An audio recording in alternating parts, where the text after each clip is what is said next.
तर मित्रांनो दाजीचं बघा इकडे काय चाललेलं आहे तर हा बघा दाजीनं भाजी आणली हरभऱ्याची पन्नी भरून भाजी आणली दाजीनं आमच्या दीक्षा का द्यायला मेवणीसाठी आणली मेवणीसाठी आणली.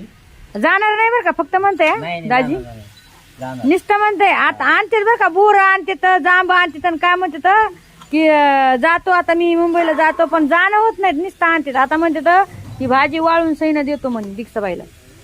ती आई आहे ती सासू म्हणजे आई म्हणजे दीक्षा ताईच्या सासू तर त्यांना आई बोलते तर ते म्हणजे आई हे खाते म्हणजे मग आई म्हणते मी त्यात. हा हा अशा काही गोष्टी म्हणजे त्याला आवडतं हे सगळं गावाकडं गावाकडचं. हा दाजी मुंबईला सगळा भाजीपाला भेटतोय असं काय नाहीये नाही भेटत म्हणून. नाही भेटते पण आता गाव आपण नेलेलं कसं ते आलं राहते ना. नेल अलग राहते का? हा म्हणजे आपण जे नेतो समजा आता बघा गावरा नाही बरं का भाजी आणली हरभऱ्याची नाही. भाजी. हरभऱ्याची भाजी ते आईला आवडत असं आई खाईल. हा बरोबर आई खाईन. बारीक करा दाजी एकदम बारीक करा. कशी बारीक करायचं आणि बारीक करून आता वाळू घालायची. हा बघा इकडे चुलीवर टाकली थोडी परतिण्यासाठी मस्तपैकी चुलीवरचा बेस झणझण. डाळ इकडे झाली. हे बघा डाळ केली भावनो बहिणो काळ्या मसाल्यामध्ये डाळ केली. ही इकडे अशी टाकली भाजी आता ही वाळू घालायची आता ही. आणि ही भाजी आहे ना खिम्यामध्ये लय भारी होती बरं का हरभऱ्याची भाजी.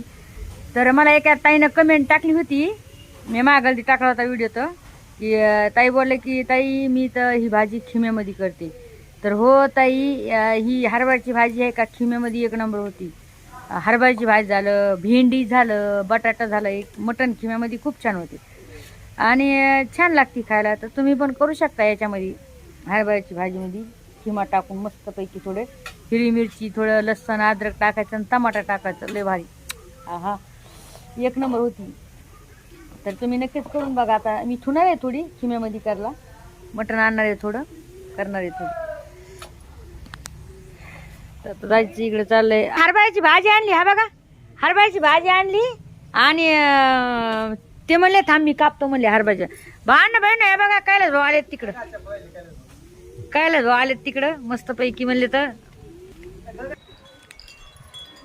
तर मला एका ताईनं अशी कमेंट टाकली होती बरं का. त्याच्यामुळे म्हणलं चला तुम्हाला दाखवीन मस्तपैकी खिम्यामध्ये भाजी ही हरभऱ्याची भाजी बरं का भावनो बहिणू लई छान होती आणि वाळून ही हाटून लय भारी होती बरं का. तर गावाकडचे लोक इथं काय करतात